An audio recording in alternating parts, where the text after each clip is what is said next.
Assalamualaikum warahmatullahi wabarakatuh. Salam sejahtera untuk kita semua.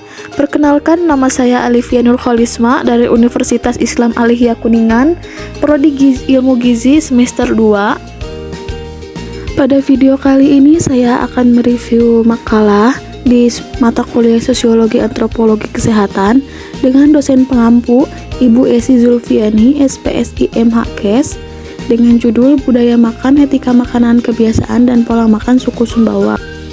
Sebelum saya memulai review pada video kali ini, saya mempunyai sebuah quotes. Orang bijak mengatakan bahwa pendidikan bukanlah persiapan hidup, karena pendidikan adalah hidup itu sendiri. Langsung saja, yang pertama itu ada budaya makan dari suku Sumbawa.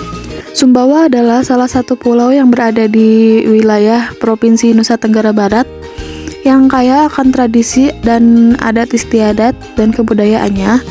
Tradisi suatu pengetahuan atau kebudayaan yang lahir dari peninggalan zaman nenek moyang yang bersifat turun-temurun dan mengandung nilai-nilai, norma, kebiasaan tertentu yang masih dipertahankan dan diadakan oleh masyarakat. Banyak tradisi Sumbawa yang menjunjung tinggi nilai-nilai budaya agama, pendidikan, dan nilai-nilai lainnya yang menjadi ciri khas suatu daerah. Salah satunya yaitu tradisi mangan barema. Tradisi mangan barema adalah suatu kegiatan yang dilaksanakan oleh warga masyarakat setempat untuk menjamu tamu dari desa lain untuk makan bersama.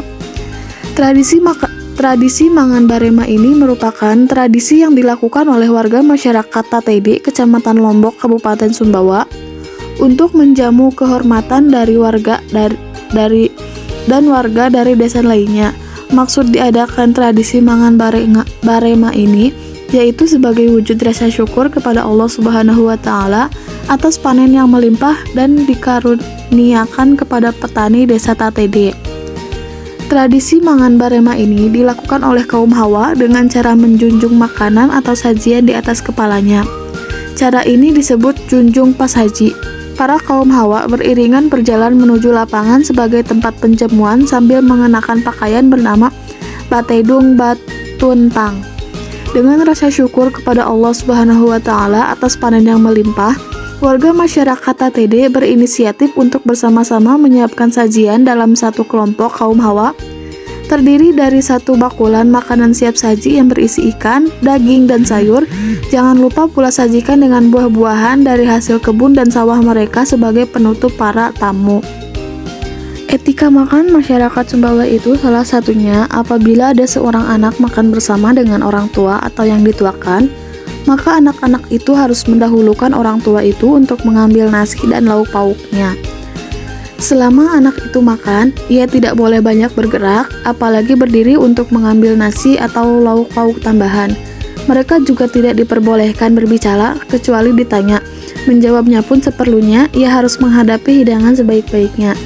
Jika pada waktu makan bersama orang tua atau yang dituakan duduk di lantai, ia harus duduk bersila, tidak boleh makan sambil berjongkok dan jika makan duduk di meja makan, ia tidak boleh menaikkan salah satu atau kedua belah kakinya ke atas kursi. Ia juga tidak boleh menggerak-gerakkan kursi atau meja. Dan kebiasaan suku Sumbawa yang pertama itu ada barapan kebo. Barapan kebo dilaksanakan di area sawah dan berlumpur. Tugas utama para joki adalah mengambil saka, yaitu tongkat kayu yang ditancapkan di salah satu sudut sawah dalam waktu sesingkat-singkatnya. Yang berhasil mendapatkannya dialah pemenangnya. Para peserta tidak mengincar hadiah yang diberikan. Barapan kebo lebih menjadi arena pertaruhan harga diri dan martabat. Selain itu, kerbau yang berhasil jadi juara bisa dijual dengan harga yang sangat tinggi. Kebiasaan yang selanjutnya, yang kedua, ada karaci. Karaci terdiri dari dua orang dewasa suku asli yang akan bertarung, dipimpin oleh seorang wasit pemisah, dan sandro atau dukun yang bertugas mengobati luka petarung karaci. Para petarung menggunakan tongkat yang disebut sesambu dan perisai yang terbuat dari kulit kambing atau kerbau atau empar. Diiringi dengan gerak tari atau ngumang, petarung memulai karaci sambil berbalas pantun yang bertujuan untuk mencari lawan bertarung. Setelah menemukan lawan, para petarung akan saling pukul untuk menentukan pemenang. Kebiasaan suku Sumbawa yang ketiga itu ada main jaran. Main jarang atau pacuan kuda sudah populer sejak zaman kolonial Belanda dan sampai saat ini masih dipertahankan oleh masyarakat Sumbawa. Main jaran biasanya diadakan setelah musim panen sebagai cerminan rasa syukur masyarakat, dan jokinya adalah anak-anak yang masih duduk di bangku SD berusia sekitar 9-12 tahun. Selain menjadi atraksi hiburan, main jaran juga menjadi ajang untuk meningkatkan harga jual kuda, karena kuda yang menjadi pemenang biasanya memiliki harga jual yang tinggi, yaitu bisa mencapai ratusan juta rupiah. Yang keempat, kebiasaan adat suku Sumbawa, ada nyorong. Upacara nyorong merupakan salah satu bagian dari prosesi pernikahan putra-putri Sumbawa, Nusa Tenggara Barat, yang merupakan upacara pengantar barang-barang dari pihak keluarga calon pengantin pria ke tempat calon pengantin perempuan. Biasanya barang-barang yang diantar berupa bahan makanan pokok, bahan pembuat kue, ternak, pakaian, serta tempat tidur. Barang-barang tersebut diantarkan beramai-ramai dan dipimpin oleh tokoh masyarakat atau tokoh agama. Kebiasaan suku Sumbawa yang terakhir ada pandai besi Batu Alang. Batu Alang merupakan sebuah desa yang berjarak 4 km dari Sumbawa besar, di mana masyarakatnya memiliki keahlian sebagai pandai besi. Keahlian ini mereka wariskan secara turun-temurun dari para leluhur mereka dan tetap mengikuti teknik dan pola tradisional. Jika berkunjung ke desa ini, kita akan melihat langsung proses pembuatan senjata seperti parang, pisau, dan alat pertanian lainnya. Yang selanjutnya ada pola makan dari suku Sumbawa. Pola kebiasaan masyarakat Sumbawa tidak jauh berbeda dengan pola masyarakat yang lain.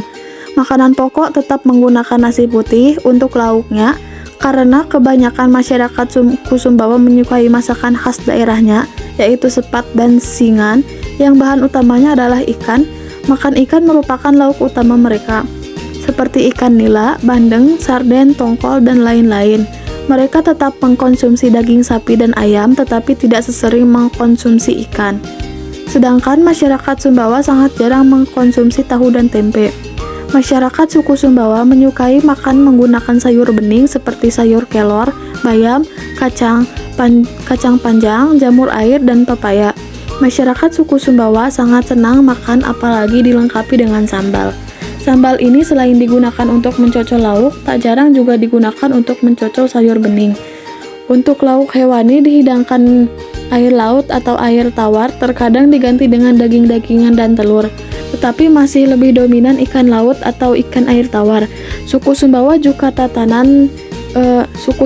untuk tatanan hidangan dalam satu hari, pada pagi, siang, dan malam tidak selalu dimasak sendiri karena aktivitas yang dilakukan.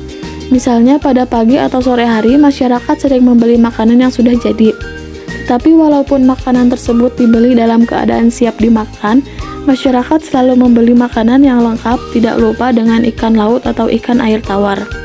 Cukup sekian review makalah dari saya, kurang lebihnya mohon maaf. Wassalamualaikum warahmatullahi wabarakatuh.